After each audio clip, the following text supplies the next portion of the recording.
Sagar speech and hearing. Narsipatnam పరిసర ప్రాంత ప్రజలకు శుభవార్త. Sagar speech and hearing clinic నర్సీపట్నంలో ప్రారంభించబడింది. మా ప్రత్యేకతలు: పుట్టుకతో చెవుడు ఉండి మాటలు రాని వారికి పరీక్షలు నిర్వహించి తగు మిషన్లు ఇవ్వబడును. స్పీచ్ థెరపీ ద్వారా మాటలు నేర్పబడును. మందబుద్ధి, MR, down syndrome, cerebral palsy, autism ఉన్నవారికి స్పీచ్ థెరపీ ఇవ్వబడును. పారాలిసిస్ వచ్చి మాటలు కోల్పోయిన వారికి స్పీచ్ థెరపీ ఇవ్వబడును. గొంతు సమస్యలు, బొంగురు పోవటం, ఆడవాళ్లు మగవాళ్లుగా, మగవాళ్లు ఆడవాళ్లులాగా మాట్లాడటం ఉన్నవారికి వాయిస్ థెరపీ ఇవ్వబడును. మా వద్ద అందుబాటులో లభించే మిషనరీస్: వినికిడి మిషన్లు, year shield receiver, tips, card batteries, pocket model, behind the year, చెవి వెనక పెట్టుకునేది, చెవి లోపల అమర్చుకునే మిషన్లు, చెవి అచ్చు తీసుకుని చేయబడును. ITE in the year, ITC in the canal, CIC complete in the canal. Machineries కొనుగోలుపై డిస్కౌంట్ ఇవ్వబడును. ప్రతిరోజు ఉదయం 9:30 నుండి రాత్రి 8 గంటల వరకు doctor RSVS Aruna garu, audiologist and speech language pathologist. గమనిక: మా మెయిన్ బ్రాంచ్ తునిలో కలదు. మా అడ్రస్ హోటల్ కృష్ణ ప్యాలెస్ ఎదురుగా, ఆర్టీసీ కాంప్లెక్స్ దగ్గర, Narsipatnam. Cell 8142 44522 9908269623. Sagar speech and hearing. AP Agraharam రైతులందరూ కలిసి ఒక ప్రెస్ మీట్ ఏర్పాటు చేసి మా దగ్గర అన్ని ఆధారాలు ఉన్నాయి భూమి గురించి, మా దగ్గర ఏమీ ఆధారాలు లేవని ఒక వ్యక్తి మా పైన ఆరోపణ చేశారు. దానికి మేము కౌంటర్ ఇస్తూ మా దగ్గర ఆధారాలు ఉన్నాయని చూపించారు సార్. దాని మీద సంతోషం, ఇది మంచిదే. ఒక చర్చ అన్నది దీని మీద జరగడం అన్నది కూడా ఒక రకం మంచిదే. ఇది ఎందుకంటే ఇక్కడ జరిగినటువంటి పరిస్థితులు ఎలా ఉన్నాయంటే, ఉన్న యథార్థాన్ని దాచి ఆ గ్రామ ప్రజలందరినీ కూడా మభ్య పెడుతున్నట్టు కనపడుతుంది. అని ఉన్న వ్యవహారం అంతా ఇక తెలుసును, ఏం జరిగింది, ఎప్పుడేం జరిగింది అన్నది. తర్వాత వీళ్ళ దగ్గర ఉన్నటువంటి కాగితాలు ఉన్నాయంటారు. ఏటి కాగితాలు ఉంటాయి దానికి? వీళ్ళు శిస్తుకి భూమి చేసుకున్నటువంటి రైతులు. దాన్ని ఏంటంటే కోర్టు దాకా వెళ్ళింది. 1/3, 2/3 కోర్టు కేటాయించింది. దాని మీద అప్పీలు ఏమీ లేవు. దాని మీద రాజీ పడడం కోసం ఏదో డబ్బులు కూడా ఏదో వాళ్ళ వాటాకి డబ్బులు ఇచ్చేద్దాం పెద్దలు అప్పుడు దానికి ఏదో ప్రయత్నాలు చేశారు, జరగలేదు. అలాగే ఉంది. రైతుల దగ్గర ఏం కాగితాలు ఉంటాయి? 2/3, 1/3 కోర్టు ఇచ్చిన కాగితాలే ఉంటుంది. అక్కడ వాళ్ళకి 2 వాటాలు ఇచ్చింది కోర్టు. ఆ 2 వాటాల తాలూకు కాగితాలే వాళ్ళ దగ్గర ఉంటుంది. తర్వాత ఉన్నాయన్నీ కూడా ఏ కాగితాలు ఉన్నాయంటారు? ఉన్నాయి, వాళ్ళ దగ్గర ఉన్నాయి, మనం కాదనొద్దు. ఇది కోర్టులోకి వెళ్ళింది కదా. 2/3, 1/3కి వాళ్ళు వీళ్ళు కలిపి రాజీ పడి వ్యవహారం చేసి కదా ఒక కోర్టు తీర్పు తీసుకున్నారు. రైతులందరూ కలిసి అంగీకరిస్తేనే వాళ్ళు వీళ్ళు కలిపి తీసుకున్నటువంటి వ్యవహారమే కదా అది. ఆ వేళ ఎందుకు పెట్టలేదు ఈ కాగితాలేనని ఒకటి. రెండోది ఏంటంటే,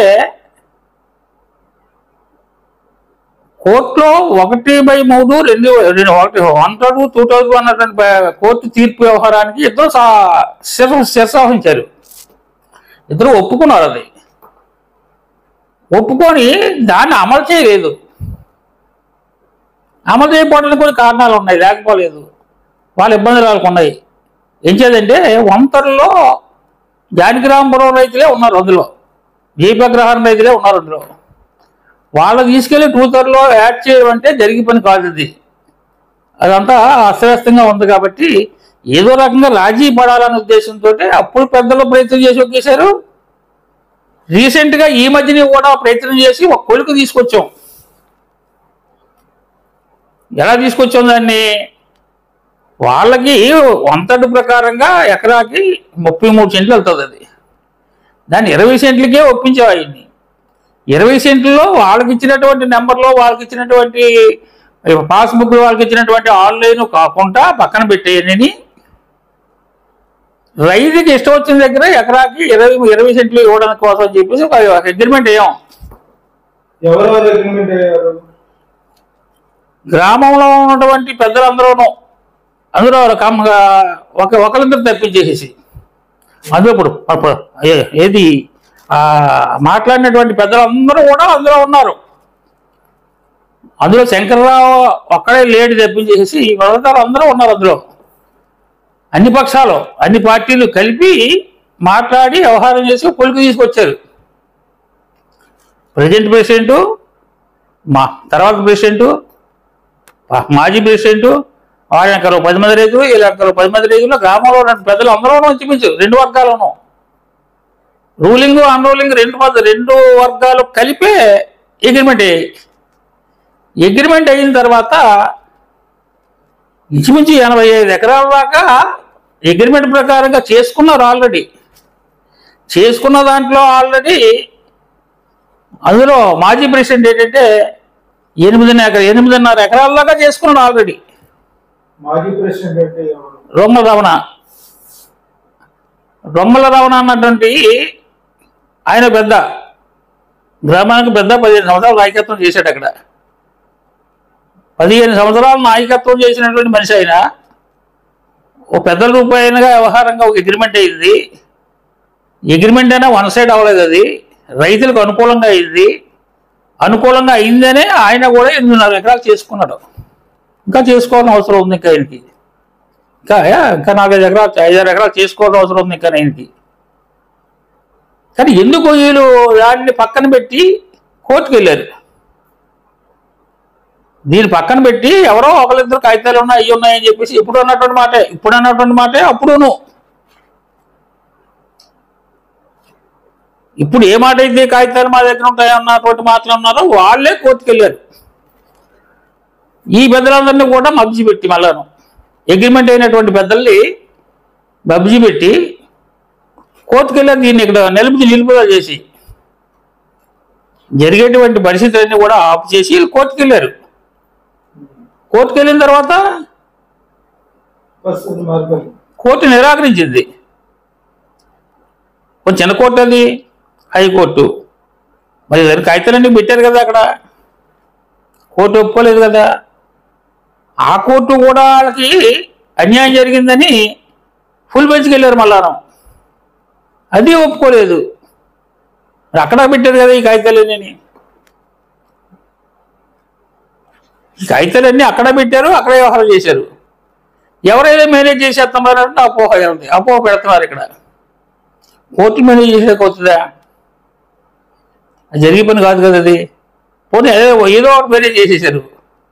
మరి గతంలో హైదరాబాద్ హైకోర్టులో తీర్పిచ్చారు, వాళ్ళకి ఆన్లైన్ చేసి ఇచ్చేయమని చెప్పేసి. ఆ చెప్పింది కరెక్టే, వ్యవహారం అందులో ఓట్పట్లేదని చెప్పేసి విజయవాడ హైకోర్టు చెప్పారు, విజయవాడ ఫుల్ బెంచ్ చెప్పారు. 3 హైకోర్టులు చెప్పాయండి అది అనుకూలంగాను. దాన్ని అన్నింటినీ కాదనే 30 సెంట్లు కాదనే 22 సెంట్లు 23 సెంట్లు తీసేసి 13 సెంట్లు తీసేసి 20 సెంట్లు ఇవ్వడానికి ఒప్పుకున్నాం. అది రైతు ఇష్టం వచ్చిన దాన్ని ఇవ్వడం కోసం. అంత సక్రమంగా, అంత గౌరవప్రదంగా, అంత అనుకూలంగా రైతులకి సెటిల్మెంట్ అయింది. అది జరిగేదాన్ని మధ్య పెట్టేశారు. నేను ఒకటే పాయింట్, అది ఒక అగ్రిమెంట్ అయింది, జరుగుతుంది, జరిగేదాన్ని మధ్య పెట్టి కోర్టుకు వెళ్ళారు.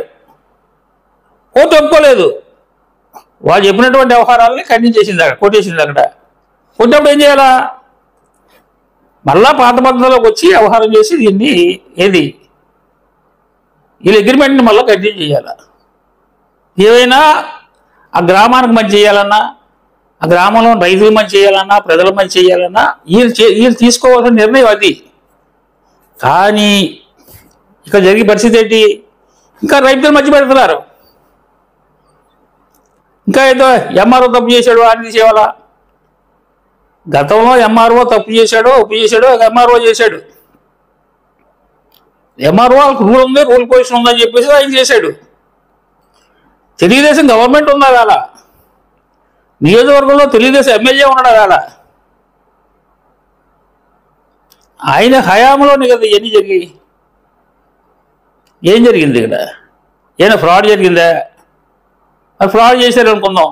ఇక్కడ పెద్దలు వీళ్ళు అందరూ కలిపేది ఫ్రాడ్ చేశారు అనుకుందాం. మరి కోర్టుకు వెళ్ళిందే, కోర్టు రిజెక్ట్ చేసిందే. ఇక్కడ ఎంఆర్ఓ చేసిన దాన్ని కోర్టు ఒప్పుకుంది, ఆర్డీఓ చేసిన దాన్ని కోర్టు ఒప్పుకుంది. కోర్టుకు అనుకూలంగానే, కోర్టు తీర్పు ప్రకారంగానే వీళ్ళకి ఆన్లైన్ చేశారు. ఆయన ఉటంకించి వ్యవహారం చేసి ఒక ప్రొసీజర్ పెట్టి వ్యవహారం చేసి వాళ్ళకి ఆన్లైన్ చేసి ఇచ్చారు. వాళ్ళకి ఆన్లైన్ చేసిన తర్వాతే రిజిస్ట్రేషన్ అయ్యాయి. ఇవన్నీ ఎలా జరుగుతుండగా వీళ్ళు కావాలని కానం మరి వీళ్ళ స్వార్థమో లేదంటే పూర్తి వీళ్ళకి అవగాహన లేదో అది ఆ దేవుడికే కాదు. అన్నీ తెలుసుండి ఎలా మాట్లాడుతున్నారు, ప్రజలు మభ్యపెడుతున్నారు. ఎంచేదంటే క్లియర్గా ఇక్కడ ఒకటి క్లియర్గా డాక్యుమెంటేషన్ అన్నీ క్లియర్గా కనపడుతున్నాయి మనకి. ఒకటి ఏంటంటే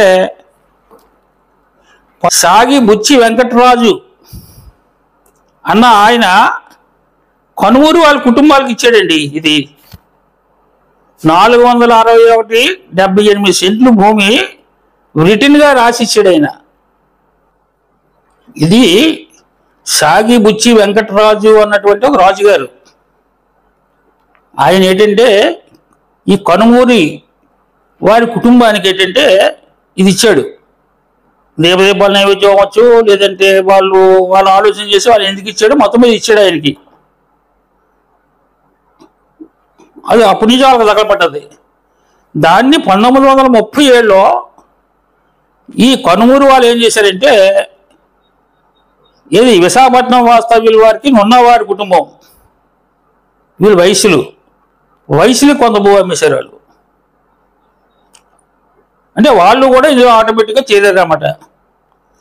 ఇదిలా ఉంటుండగా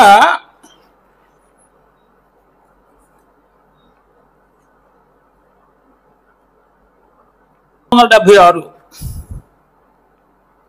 ఆ గ్రామంలో రైతులు హక్కుదారుల్ని పార్టీలుగా సదర భూమికి ఏంటంటే కనుమూరు వారు మరియు నున్నవారి కుటుంబాలకి హక్కుదారుగా కేటాయించారు ఆల్రెడీ కోర్టులో.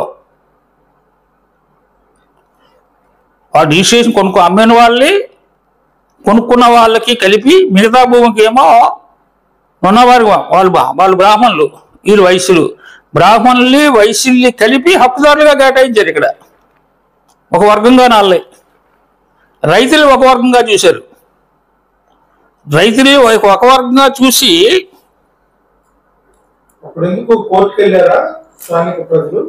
స్థానిక ప్రజలు వెళ్ళారంటే దానికి కారణం గతంలో అనుకున్నాం మనం.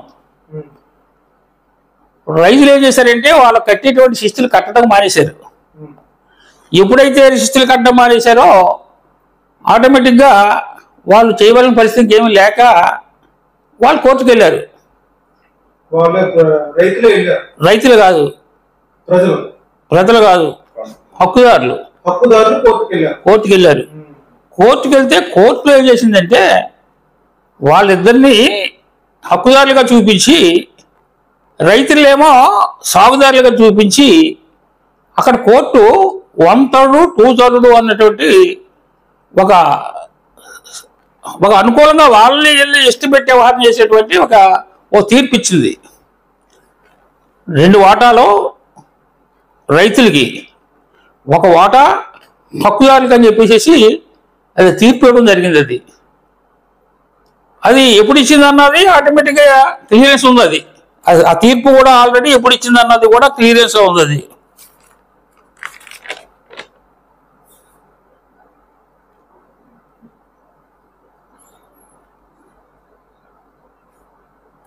ఇరవై 28/6/79లో వంతు ఈనాదారులకి, 2/3 వంతు ఏమో సాగులో ఉన్నటువంటి రైతులకి. సాగులో ఉన్నటువంటి రైతులు 6 కుటుంబాలు, ఈ వయసులు వీళ్ళు కలిపి వీళ్ళకి 1/3 వాళ్ళకి 2/3 కేటాయించింది. అక్కడ కోర్టు ఆల్రెడీ ఏది నర్సీపట్నం ఈనా తహసీల్దార్ కోర్టులో ఈ ఒక తీర్పు వచ్చింది. అక్కడికి తీర్పు వచ్చిన తర్వాత ఏం చేశారంటే మళ్ళా వీళ్ళు ఏం చేశారు, హక్కుదారులు ఏం చేశారంటే ఏదో ఇచ్చారు, ఇచ్చిందా లేదో మాకు ఏదో పక్కన చేస్తే మనం సాల్వ్ చేసుకోవడం బాగుంటుంది అని మళ్ళీ వీళ్ళు ఏం చేశారంటే సబ్ కలెక్టర్ మళ్ళీ వీళ్ళు ఆల్రెడీ అప్పీల్ చేశారు. తప్పే ఉంది అలాగని చెప్పేసి ఆయన ఓకే చేశాడు. ఆయన ఓకే చేసి ఆ రకంగానే కేటాయించమని చెప్పేసి ఆయన తీర్పు ఇచ్చాడు. 1/3 ఒక పక్కన ఇచ్చేమని చెప్పేసి అప్పుడు ఏం చేశారంటే ఆ తీర్పుని అనుకునే దాన్ని అనుసరించే అప్పుడు మండల అధికారులు ఏం చేశారంటే కొన్ని సర్వే నెంబర్లు వీళ్ళకి కొన్ని సర్వే నెంబర్లు వాళ్ళకి 1/3 సర్వే నెంబర్లు ఒక పక్క 2/3 సర్వే నెంబర్లు ఒక పక్క కేటాయించి భూములు కేటాయించారు. భూములు కేటాయించడంతో పాటు పట్టాలు కూడా ఇచ్చారు. పట్టాలు కూడా వాళ్ళ పట్టాలు వాళ్ళకి వీళ్ళ పట్టాలు వీళ్ళకి ఇచ్చారు. కానీ నాకు తెలిసింది ఏంటంటే వాళ్ళ పట్టాలు వాళ్ళు తీసుకున్నారు, వీళ్ళ పట్టాలు వీళ్ళు కొంతమంది దాన్ని మాకు అనుకూలం కాదు లేదా మరో రకంగానూ మొత్తం మీద అశ్రద్ధ మొత్తం మీద పట్టాలు తీసుకోలేదు. వీళ్ళు రైతులు పట్టాలు తీసుకోలేదు. ఇది పట్టా ఇస్తున్నారు, పట్టాలో వాళ్ళ పేరు వీళ్ళ పేర్లు వస్తున్నాయి. పట్టాలు ఎలా ఇచ్చారు? 1/3లో ఉన్న రైతుల్ని తీసుకొచ్చి ఇందులో పెట్టారు, 2/3లో పెట్టారు. మీరు పెట్టాలి కదా, 1/3లో రైతులు కొంతమంది ఉండిపోయారు, మరి వాళ్ళు 2/3లో తీసుకొచ్చి పెట్టాలి కదా. ఆ రకంగా పట్టాలు ఇచ్చారు. అంతవరకు అలా జరిగింది, సెటిల్మెంట్ అవ్వలేదు. కానీ అప్పుడు పెద్దలు ఆలోచన ఏం చేశారంటే వాళ్ళకి ఏదో డబ్బులు ఇచ్చేద్దాం అని చెప్పేసి ఏదో లంసం ఇచ్చేద్దాం అని చెప్పేసి ఏదో ప్రయత్నాలు చేశారు అప్పుడు పెద్దల ద్వారా గాను. మరి ఆ ప్రయత్నాలు సఫలీకృతం అవ్వలేదు, కార్యరూపం దాల్చలేదు. సమస్య ఎక్కడ పొంగలు అక్కడే ఉంది. అది అలాగే ఉంది. అలాగది సమస్య అలాగా ఉంటే కొంతకాలం పోయిన తర్వాత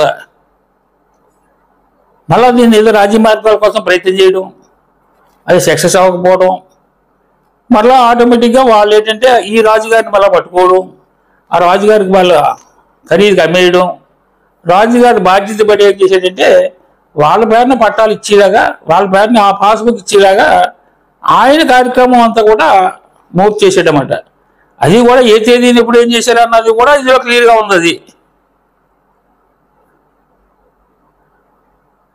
జరిగింది అంతనది మనకు తెలిసిన అంతనది.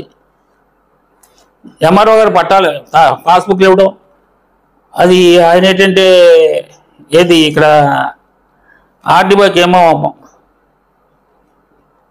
టైటిల్ డీటెయిల్ కోసం పంపించడం, అది అక్కడ ఏంటంటే ఆఫ్ చేయడం, అది ఆఫ్ చేశారని చెప్పేసి మళ్ళీ వీళ్ళు ఏంటంటే ఎవరు హక్కుదారులు వీళ్ళు హైకోర్టుకి వెళ్ళడం.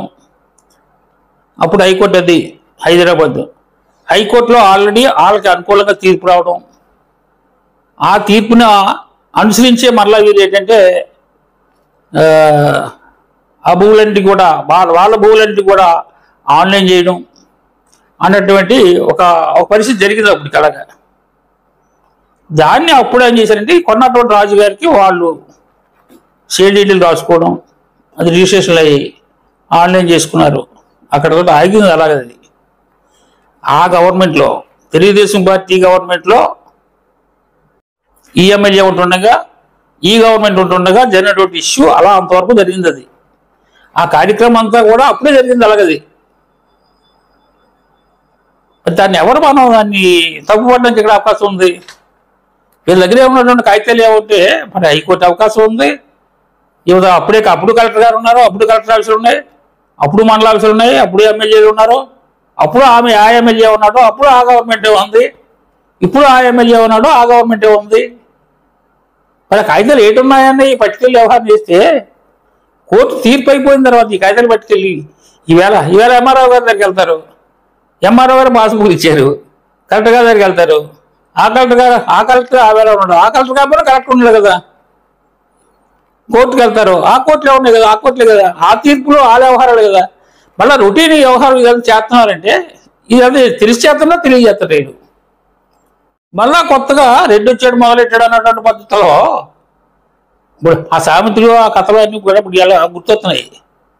ఇంత జరిగింది, ఇంత వ్యవహారం జరిగింది, ఇదంతా రైతులకు నచ్చచెప్పి వ్యవహారం చేసి కార్యక్రమం చేసి దాన్ని అంతా ఏది జరిగింది, దాన్ని ఏది అయిపోయింది, దీన్ని ఏది సర్దుబాటు చేసుకుందామని ఆలోచన పెట్టి ఆ రైతులందరినీ ఒక ఏకమొక్కలను తీసుకొచ్చి వ్యవహారం చేసి చేసుకోవాల్సిన అవసరం ఉంది. ఇవాళను ఇది మానేసేది ఇంకా రైతులు ఇంకా వీళ్ళు ఇంకా ఏ రకంగా వీళ్ళు వాళ్ళని మభ్య పెడుతున్నారన్నా తెలియదు. ఇది అంతా కూడా గతంలో కూడా మీరు జేపీఆర్ గ్రామం భూముల విషయమై గతంలో కూడా చాలా విపులంగా చెప్పాం. మరలా ఈ మధ్యన వాళ్ళు ప్రెస్ మీట్ పెట్టి మరియు కలెక్టర్ గారి దగ్గర కూడా వెళ్ళి కలిసి చెప్పడం జరుగుతుంది. వెళ్తున్నారు. ఏమన్నా చేయనందుకు అవుతుందా, రెవెన్యూ పరంగా ఏమన్నా అవుతుందని ఆశిస్తున్నారా మీరు? లేకపోతే ప్రజలు ఎవరైతే ఉన్నారో, రైతులు ఎవరైతే ఉన్నారో, అలాగే అనుభవదారులు పాస్బుక్లు తీసుకున్న రాజు అయితే ఎవరైతే ఉన్నారో వీళ్ళందరూ కూర్చుని, పెద్దలు కూర్చుని సమస్యను పరిష్కరించుకోవాలి. ఇవన్నీ ఆలోచించే గత గవర్నమెంట్ లో గత ఎమ్మెల్యే ఉంటుండగానే జరిగినటువంటి ఇష్యూ ఇది. అక్కడికి అయిపోయింది, జాబ్ట్ అయిపోయింది ఆల్రెడీ. వాళ్ళ పైన ఆన్లైన్ కొనేసుకోవడం, అమ్మేసుకోవడం, వేరే వాళ్ళ పైన అయిపోయింది అప్పటి వరకు. నెక్స్ట్ గవర్నమెంట్ లో ఇది రాజీ అయింది. కొనుక్కున్నటువంటి రాజుకి రైతులకి రాజీ అయింది. రాజీకి ఏంటంటే అందరూ ఒక రకంగా ఒక ఆలోచనకు వచ్చారు.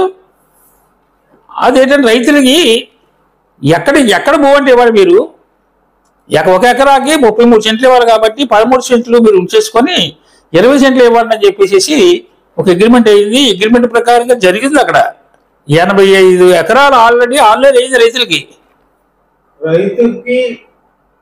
ఎవరైతే కొనుక్కున్నారో రాజుకి మధ్యన పెద్దలు కుదిర్చిన ఒప్పందమా 20 సెంట్లు? పెద్దలు పెద్దలు ఉన్నారు. రైతులు పెద్దలు రాజుగారు కూడా ఉన్నారు. రాజుగారు రైతులు ముఖ్యం అందరూ కలిసి కూర్చొని సమిష్టిగా చేసుకున్న నిర్ణయం ఇది. మరి ఎందుకు మరి అందరూ కూర్చున్న తర్వాత ఎందుకు సెటిల్ చేసుకోలేకపోయారు? మరి మా దగ్గరే కాగితాలు ఉన్నాయి, మన గుర్తుపురానికి వచ్చేస్తుంది భూమి, మనం డబ్బులు ఏమి ఇవ్వక్కర్లేదు, మన భూమి ఇవ్వక్కర్లేదు, ఏమి ఇవ్వక్కర్లేదు అన్న పద్ధతుల్లో కొంతమంది మళ్ళీ గ్రామంలో మధ్య పెడుతున్నారు. వాళ్ళని మభ్య పెట్టి మళ్ళీ మేము కోర్టుకు వెళ్తున్నాం, కోర్టు ఆర్డర్లు ఇస్తామన్నారు. ఆగింది. గతంలో కూడా కోర్టుకి 2-3 సార్లు వెళ్ళారు. అప్పుడు లేని కాగితాలు ఇప్పుడు కొత్తగా మళ్ళీ ఏమైనా వచ్చినాయా? ఏమున్నాయి కాగితాలు? ఏమనంటే కోర్టుకు ఆవేళ పెట్టింది కదా, ఆవేళ లేనటువంటి కాగితాలు ఈవేళ వస్తాయి. కొన్ని ఉన్నాయనుకో, కోర్టు తీర్పు అయిపోయింది, ఏదో కాగితాలు ఉన్నాయి వీళ్ళకి. ఏది అని ఉన్న వారి దగ్గర, లేదంటే ఈ కొనుగోలు వాళ్ళ దగ్గర వీళ్ళు కొనుక్కున్న కాగితాలే ఉన్నాయేమో మరి. లేదా ఈ మధ్యన ఏమైనా వీళ్ళకి ఏమైనా వేరే కోర్టులు కానీ, లేదా వేరే జిల్లాకరెక్ట్లు కానీ, లేదంటే వేరే గవర్నమెంట్లు కానీ ఏమైనా వీళ్ళకైనా అనుకూలంగా అవకాశాలు ఇచ్చే కాగితాలు ఉన్నాయేమో. ఉంటే బయట పెట్టండి, బయట పెట్టే కోర్టులు పెట్టండి. ఉన్నాయి కాగితాలు ఉన్నాయి, మా దగ్గర ఉన్నాయి కాగితాలు ఉన్నాయి, కానీ మన కోర్టులో పెడుతున్నారో తెలియదు. మరి కోర్టు వ్యతిరేకంగా తీర్పుపోతుందో తెలియదు. అది జేపీ అగ్రహారం ప్రజలు ఇది మా ఊరు సమస్య, పక్క ఊరు సింహాద్రి గారికి ఏం సంబంధం, ఆయన ప్రెస్ మీట్ పెడుతున్నారు అని అడుగుతున్నారు. దీనిపైన మీ స్పందన? అది మంచి క్వశ్చన్. ఇది వాళ్ళు అడగవలసిన క్వశ్చన్, మేము సమాధానం చెప్పవలసిన క్వశ్చన్. ఇది మేము ఈవేళ ప్రెస్ మీట్ పెట్టడానికి కారణం ఏంటంటే సమస్య జటిలమైంది. రాజుగారు ఏంటంటే 100 మందినే 200 మందినో ఎవరో తీసుకొచ్చారు. గ్రామస్తులందరూ రోడ్డు పడ్డారు. ఇదంతా ఒక ఆందోళనకరంగా ఉన్న గ్రామ పరిస్థితి. ఏమవుతుందో ఈ పరిస్థితి ఎంత అవసరమా? జరిగినటువంటి ఇష్యూ తెలియాలి. ఇది 10 మందికి తెలియాలా? 10 మందికి తెలియాలా? 10 మందికి తెలిస్తే అందరూ అర్థం చేసుకుంటారు. సమస్యకు ఒక రకమైనటువంటి సానుకూలమైనటువంటి వాతావరణంలో మంచి ఆలోచన వస్తుందనే ఉద్దేశంతో ఉన్న యథార్థం 10 మందికి తెలియాలని పెట్టడానికి మీరెవరని అడగవచ్చు అక్కడ. కానీ ఈ సమస్యలో పూర్తిగా అవగాహన ఉన్నటువంటి మనిషిని నేను. వాడు రాజీ ప్రయత్నంలో నేను కూడా ఒక పెద్ద మనిషిగా వీళ్ళని కలిపినటువంటి పెద్ద మనిషిని. వైఎస్ఆర్ని తెలుగుదేశాన్ని కలిపి వ్యవహారం చేసి రాజుగారిని కూడా తీసుకొచ్చి పెట్టి కలిపినటువంటి వ్యవహారంలో పెద్ద మనిషిగా ఉన్నటువంటి వ్యవహారాన్ని నేను. గతంలోనూ కూడా నా దగ్గర 40-30 సంవత్సరాల బట్టి కూడా సమస్య సెటిల్ చేసుకోవాలా గ్రామ సమస్య అని చెప్పేసి ఆ పెద్దల మీద ఒత్తిడి తీసుకొచ్చినటువంటి మనిషిని నేను. అంటే దాని మీద పూర్తి అవగాహన ఉంది నాకు. సమస్య ఉంది, సెటిల్ చేసుకోకుండా ఇది ఎంతవరకు మీరు ఇది పెద్ద మనుషులు ఉన్నారు, చదువుకున్న మనిషి ఈవేళ ఏంటంటే ఒక రకమైనటువంటి గ్రామానికి యజమాని అయ్యాడు. ఇప్పుడైనా రైతులందరితో చెప్పి దీన్ని కొలికి తీసి రావాలా. మీకు రిజిస్ట్రేషన్లు లేవు, మీకు పాస్బుక్ లేదు, ఆన్లైన్ లేదు, 10 రూపాయలు అప్పు తెచ్చుకోవడం లేదు, ఎవరికైనా అమ్ముకుందామని లేదు, రైతు భరోసా లేదు, లేదంటే ఎవరన్నా గవర్నమెంట్ ఏమైనా బాకీ లేకపోతే మీరు అప్పు తెచ్చుకున్న అప్పులు లేవు కొట్టేసుకోవడం కోసం రాష్ట్రం అంతా అనుభవిస్తున్నారు. మన గ్రామం అనుమతించలేదు. ఈ పరిస్థితుల్లో గ్రామంలో కాబట్టి ఆ గ్రామ నాయకులతో మాకున్నటువంటి పరిచయాలు వ్యవహారాలు అలా ఉన్నాయి కాబట్టి కలిసిమెలిసి ఉంటున్నాం కాబట్టి సమస్య అంతా నాకు తెలిసింది కాబట్టి ఇప్పుడు సమస్య జటిలమయ్యేలాగా ఉన్నది. ఇదంతా కొట్లాటకి తిట్లాటకి తీరేటువంటి పరిస్థితి కనబడుతుంది కాబట్టి ఆ పరిస్థితి రాకుండా ఉండాలని, గ్రామానికి ఒక రకమైనటువంటి న్యాయం జరగాలని, గ్రామంలో కొట్లాట్లు పెట్టి పైనుంచి ఎవడొస్తాడో ఎవరిని కొడతాడో ఎవరిని తిడతారో, వీళ్ళు ఎవరిని కొడతారో ఎవరు తిడతారో ఆ పరిస్థితి వస్తే మా ద్వారా లా అండ్ ఆర్డర్ ప్రాబ్లం రావడం, లేనిపోయిన సమస్య అంతా రావడం జరగగానే ఏమైనా జరిగిపోయి అనుకో, మన లీడర్ చచ్చిపోయాడు తీసిరాగలమని, గ్రామంలో ఏమైనా 10 మంది అలడో చచ్చిపోతారు, మనమే తీసిరాగలమా? అవసరంలో 10 మంది చచ్చిపోతారు, మనం తీసిరాగలమా? ఆ పరిస్థితి రాకుండా ఉండాలనే మనకున్నటువంటి అవగాహన, మనకున్నటువంటి వాళ్ళతో పరిచయాలు, ఆ సమస్య మీద మనకున్నటువంటి పరిజ్ఞానాన్ని పెట్టి ఒకసారి 10 మందికి తెలిస్తే కాస్త ఒక ఆలోచనకు వస్తారు, దీన్ని సర్దుబాటు చేసుకుంటారనే ఉద్దేశంతో దాన్ని మేము పెట్టవలసి వచ్చింది. మాకు సంబంధం ఏంటి? ఎవరైనా పెడతారు సమస్య ఉన్నప్పుడు. ఆ ఊరుడే కాదు, ఆ ఊరికి ఒక అవగాహన ఉన్నప్పుడు, అవగాహన ఉన్న మనిషి ఎవరైనా ఉంటే ఇది ఈ రకమైన పరిస్థితిరా, ఇది ఎలా అవుతారా, ఈ రకం చేసుకోమని చెప్పేసి ఎవరైనా చెప్తారు. దానికి ఏం ఆక్షేపం ఏం కాదు. అది ఆడ ఆక్షేపం పడ్డానికి లేదు. మేమేదో మా ప్రజలు మబ్బి పెడుతున్నాం, ఇదంతా నువ్వెందుకు బయట పెడతావు అని చెప్పేసి అన్నట్టుగా ఉంటుంది వ్యవసాయం.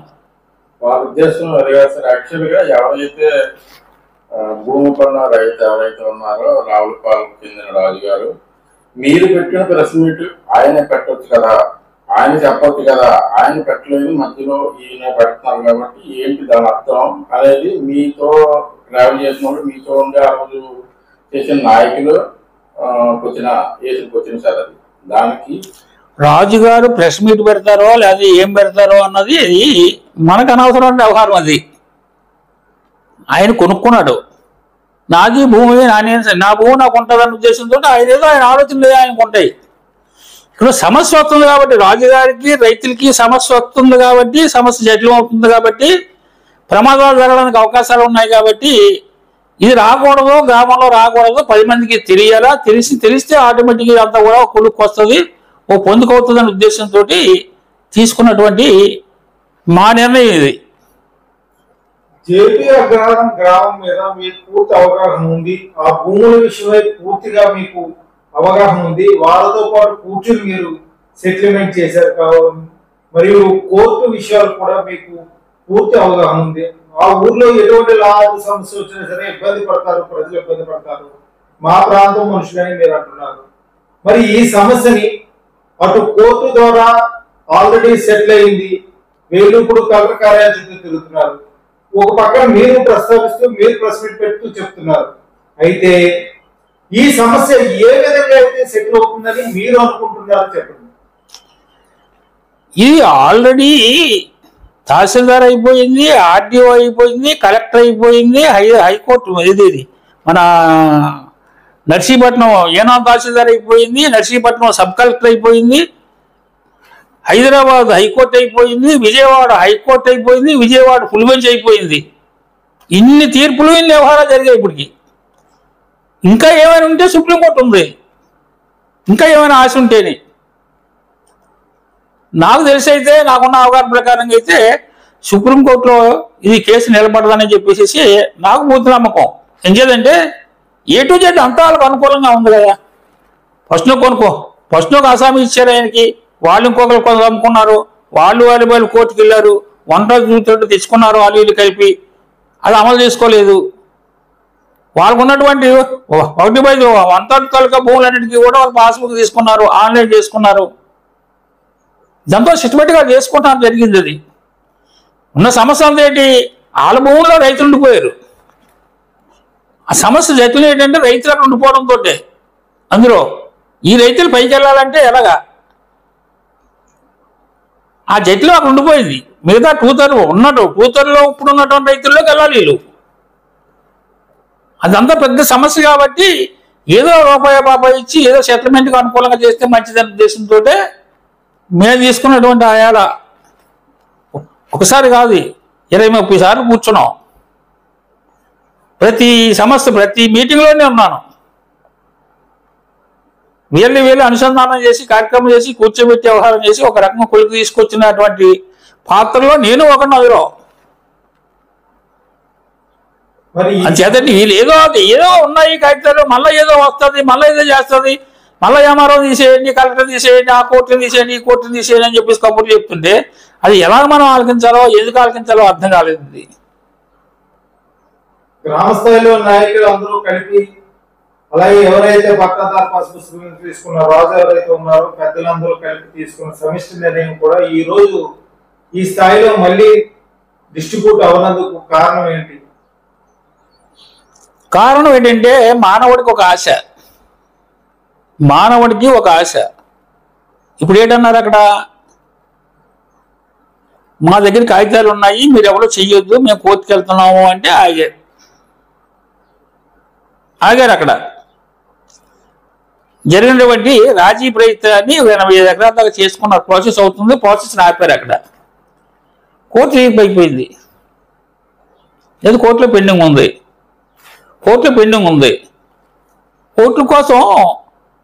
ఓట్ల కోసం ఏంటంటే నాయకులు వస్తూ ఉంటారు, మీకు అది చేస్తాం, ఇది చేస్తాం, మీకు అది ఇస్తాం, ఇది ఇస్తాం, బాధ్యత మాది వ్యవహారం చెప్పి ప్రతి ఒక్కరు హామీ ఇస్తారు. ఆ హామీలు ఏమని చేసేయండి, మళ్ళీ ఆశలు పుట్టించి ఇంకా ఏదో జరుగుతుంది అనుకుంటున్నారు. ఏం జరుగుతుంది? మళ్ళా మొదటకే ఆ నాయకులందరూ కలిపి ఇప్పుడు ఏం చేస్తున్నారు, కలెక్టర్ ఆఫీస్కి తీసుకెళ్తున్నారు. ఎందుకు తీసుకెళ్తున్నారు? వీళ్ళందరినీ కూడా ధర్నా చేయమంటున్నారు. ఎందుకు చేయమంటున్నారు? వీళ్ళందరినీ డిబేట్ పెట్టమంటున్నారు. ఎందుకు పెడుతున్నారు? ఇవన్నీ కూడా జడ్జి వాళ్ళ కారణం ఏంటంటే ఉన్నటువంటి యథార్థాన్ని మనస్ఫూర్తిగా చెప్పి వ్యవహారం చేసి వాళ్ళకి న్యాయం చేయడం కోసం ప్రయత్నించడమే సరైన నాయకుడు. అది ఎంపీ అవ్వచ్చు, మినిస్టర్ అవ్వచ్చు, అధికారం అవ్వచ్చు, మరికొకరు అవ్వచ్చు.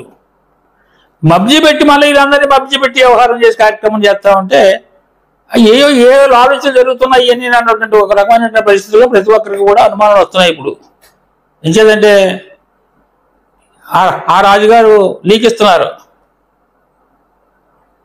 హోమ్ మినిస్టర్ కూర్చున్నాం, వాళ్ళు అక్కడ కూర్చున్నాం, ఇక్కడ కూర్చున్నాం, అది చేసాం అంటే లీకులు వస్తాయి అసలు నుంచి. అవన్నీ అవసరం. అప్పుడు అటువంటి లీకులన్నీ కూడా బయటపడటం కోసమే ఈ సమస్య జరుగుతుంది. ఇప్పుడు అంతే. అప్పుడు తెలుగుదేశం గవర్నమెంట్లోనే ఆ ఎమ్మెల్యే ఉండడం జరిగింది, ఇప్పుడు తెలుగుదేశం గవర్నమెంట్లో అదే ఎమ్మెల్యే ఇప్పుడు ఉండడం జరుగుతుంది. అందరం దీన్ని కూర్చోబెట్టి వ్యవహారం చేసి చేయవలసిన అవసరం ఉంది. చేయకుండా జరుగుతున్నది. మళ్ళా వీళ్ళు ఎంఆర్ఆర్స్కి వెళ్ళండి, లేదంటే ఆర్డీఆర్స్కి వెళ్ళండి, ధర్నాలు చేయండి, లేదంటే కలెక్టర్ ఆఫీస్కి వెళ్ళండి, అది చేయండి, ఇది చేయండి అని చెప్పేసి సలహాలు ఇస్తున్నారు. మరి ఈ సలహాల్లో ఉన్నటువంటి వాళ్ళ తాలూకా ఆలోచన ఏంటన్నది మాకైతే అంతుపట్టలేదు. అది ఏదైనా సరే ఈ సమస్య పరిష్కారం అవ్వాలంటే ఇక్కడ భూమిలో ఉన్న రైతులు అయితే అనివ్వండి, అవతల పక్క రాజుగారు అయితే అనివ్వండి, పెద్దలు మరొకసారి కూర్చుని ఈ సమస్యను పరిష్కరించుకోవాలి తప్ప కోర్టుల ద్వారా కానీ అధికారుల ద్వారా కానీ ఇది మీరు చెప్పే మాటలను బట్టి అర్థమవుతుంది. త్వరగా సమస్యను పరిష్కరించుకునే విధంగా లా అండ్ ఆర్డర్ సమస్య కూడా ఎటువంటిది రాకుండా ఉండాలనే ఉద్దేశంతో పక్క గ్రామం పెద్ద వ్యక్తిగా మీరు మాట్లాడుతున్నారు. దానివల్ల ఈ సమస్య ఎప్పటికైనా సరే కూర్చుని సాల్వ్ చేసుకోవాలి తప్ప కోర్టుకు వెళ్ళినా అధికారుల చుట్టూ తిరిగినా సరే స్థానిక రైతులకు ఎటువంటి ఇది జరగదు. 33% కోర్టు ద్వారా ఇచ్చినా సరే దాన్ని 20% చేసే నాయకులు అందరూ కూర్చుని ఇప్పటికైనా సమస్యలు సానుకూలంగా అందరూ కూర్చుని సమస్యను పరిష్కరించుకోవాలని గ్రామ పెద్దగా గండి సింహాద్రి గారు కోరుతున్నారు. జేపీఏ గ్రామం భూములపై ఎంత క్లారిటీ ఉందని మీరు చెప్తున్నారు కదా, దీనిపైన పై స్థాయి నాయకులు, కింద స్థాయి నాయకులు దీని మీద స్పందించి ప్రజల యొక్క సమస్యను తీర్చాల్సిన అవసరం ఉంది కదా, ఎందుకు తీర్చట్లేదని అనుకుంటున్నారు? ఇది ఎందుకంటే సామెతలు ఉన్నాయి. సామెతలు పూర్వకాలాన్ని పెద్దలు ఎవరు పెట్టారో ఎందుకు పెట్టారే కానీ ఒక వాత ఉంటుందట, బాతు బంగారు గుడ్లు పెడుతుందట. అది గుడ్లు బంగారంతో పెడుతుంది అది గుడ్లు. ఆ గుడ్లని తెలియని అసాములు ఉంటే ఆ బాతులు ఏం చేస్తారంటే బాతుని కోసేసుకుంటారు. తెలిసిన వాళ్ళు ఉంటే బాతు గుడ్లు పెడతారు కాబట్టి ఆ గుడ్లు జాగ్రత్తగా వాడుకుంటూ వ్యవహారం చేస్తూ ఉంటారు. ఇదేంటంటే రాజుగారు ఒక రకమైనటువంటి బంగారు గుడ్లు పెట్టేటువంటి బాత ఆయన ఇప్పుడు. అందుచేత ఏంటంటే ఆ బంగారు గుడ్లు వాడుకోవడం కోసం ఆ బాతుని సవనివ్వరు, కొయ్యరు, షెట్ల అవనివ్వరు. ఇది ఎంతకాలమైనా అలాగే ఉంచుతారు. అది అలా గుడ్లు పెడతానే ఉంటుంది, ఆ గుడ్లు వాడుకుంటూనే ఉంటారు. పూర్వకాలాన్ని ఇది సామెతలు ఎందుకు వచ్చాయి కానీ దీనికి వర్తిస్తుంది పక్కగా అనుకుడు.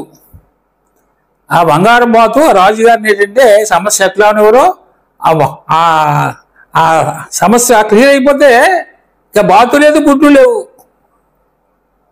అందుకేం చేస్తారంటే ఇప్పుడు ఈ పెద్దలందరూ కలిపి చేసిన పని ఏంటంటే ఆ గుడ్లు వాడుకోవడం కోసం ఈ సమస్య ఎట్లా అవ్వకుండా బాతుని అలాగే ఉంచుతారు, దాన్ని అలాగే దాన్ని కంటిన్యూ చేస్తూ ఉంటారు. ముఖ్య కారణం అదని నేను భావిస్తున్నాను. నేను లేదా అందరికీ తెలుసును ఈ సమస్య ఈ రకంగా ఉందంటే ఆ పక్కూరు ఆ వీధులు పట్టుకెళ్ళండి, కాకపట్లు పట్టుకెళ్ళండి, కిల్లిబడి దగ్గర పట్టుకెళ్ళండి, ఇది న్యాయం చెప్పండి అంటే అది చెప్తారు.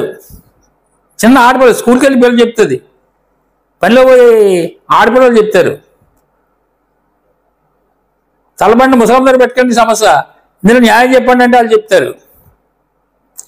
ఇన్ని కోర్టులు చెప్పాయి, ఇంకా దీని గురించి ఏదో ఆలోచన ఇంకా ఉంది, ఇంకా చేయండి, ధర్నాలు చేయండి అంటే దీనిలో అర్థం ఉంది. ఎంతకాలం ఇది? ఇప్పటికే ఇంచుమించు ఏంటంటే 100 సంవత్సరాలు దాటిపోయింది ఆల్రెడీ. అది ఎక్కడ 1880 చిల్లలో, అదొక 20, ఇదొక 100, ఇదొక 20, 140 సంవత్సరాలు బట్టి ఉన్నటువంటి సమస్య ఇది. దీన్ని ఇప్పటికీ కూడా తీసుకురాకపోతే ఎప్పటికీ ఆ గ్రామానికి ఏ రకంగా ఆ గ్రామానికి న్యాయం చేస్తారు? గ్రామానికి న్యాయం చేయడానికి మరొక మార్గం ఉందా? ఇంతే చేయడం తప్పు లేదు. అది ఎవరో రాజు వచ్చారు, ఎక్కడో కొనుక్కున్నారు, వ్యవహారం చేసుకో, మనకు అనవసరం. ఒకేయండి రైతులు కప్పు చెప్పండి, భూమి కోర్టులో ఇప్పించండి, కలెక్టర్ ద్వారా ఇప్పించండి, ఎమ్మెల్యే ద్వారా ఇప్పించండి, లేకపోతే సీఎం ద్వారా ఇప్పించండి, సీఎం సెక్రటరీ ద్వారా ఇప్పించండి. ఇప్పించండి. లేదు కావాలి దాన్ని ఏదో రాజమార్గం పెట్టి కూర్చోబెట్టండి. ఇది చేయలేదు కాబట్టి ప్రతి ఒక్కరికి ఉన్న అనుమానం ఏంటంటే ఈ బంగారు బాతే అందరికీ కూడా బంగారు గుడ్లు పెట్టేటువంటి బాతుని పాడవకుండా కాపాడుకుంటున్నాడు వీళ్ళందరూ అని చెప్పేసి ఒక అనుమానం వస్తుంది అందరికీ. ఓపెన్గా అనలేదు, నేను అంటున్నాను. ఉన్న సమస్య ఇప్పటికైనా సెటిల్ చేస్తారనే ఆశతో అన్నాను ఆ మాట. నేను ఇప్పటికైనా సరే జేపీ అగ్రహారం భూముల సమస్యని సామరస్యంగా పరిష్కరించుకోవాలని ఒక పెద్దగా మీరు తెలియజేస్తున్నారు. అదే కాకుండా ఈ విషయాన్ని ప్రతిసారి రేట్ చేసే వ్యక్తులు బంగారు బాతుగుట్ల వల్లే చూస్తున్నారని చెప్పేసి గండి సింహాద్రి గారు కామెంట్ చేస్తున్నారు. దీనిపైన వేచి చూడాలి, ఆ గ్రామ సమస్య, ఆ ప్రజల సమస్య తీరుతుందో లేదో.